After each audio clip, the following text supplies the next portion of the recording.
All right, we're back here and now looking at chart of soybeans. And you can see we had a pretty good rally going on, but in morning commentary we mentioned that I didn't think we'd be able to sustain our gains this morning because there was no news out there. And we ran into a little bit of resistance. I'm going to draw this where I thought 994 was kind of resistance point going back here. This support and this resistance, and we just barely failed to get there. We've got to hold support right in here. You know, this is an area where we really need to have support hold this 980 area. That's the uptrend line.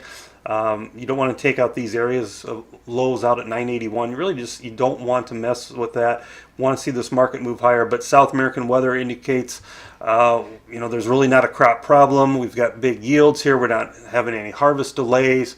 The one thing we want to look at is demand. We had outstanding inspections today, which came in over 92 million bushels, but no private sales, and that's a little bit of a disappointment. Corn, we continue to just trade, sideways here. No reason to break out of this pattern. If anything, producers could look at selling calls up in this area. Breakout in here should attract a lot of farmer selling. So selling, March calls up in this area, I think makes some sense for the producer.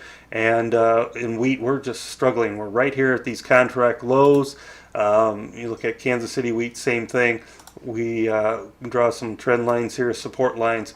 We're just sitting right there at the bottom of contract lows. So no reason to think we're going to see much in the way of any rally attempts here as demand has remained slow. Now, demand for livestock, for cattle, have been spectacular. Look at this. Here we had long-term resistance on the continuation charts, gapped above it, closed above it.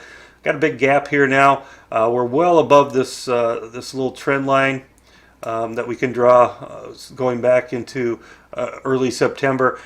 We're probably overbought enough. We're going to have to correct some, maybe pull back into this 119.20 area, but you've got a lot of air up in here where the cash is going to have to come up and fill towards. We made big strides in cash this week, 116 to 117, so we don't have to keep pushing higher, but into this area, we're probably going to see the rally start to stall out and a pullback develop into this, this 119.50 area where we had previous resistance, got a little bit of support. So 119.10 would be a kind of a target on a pullback, maybe a $4 pullback from this area is what we're looking at. So market here is, looking at the cash trade, which was pretty outstanding this last week, and hoping we'll see additional cash strength this week. All right, that's what we've got for you here.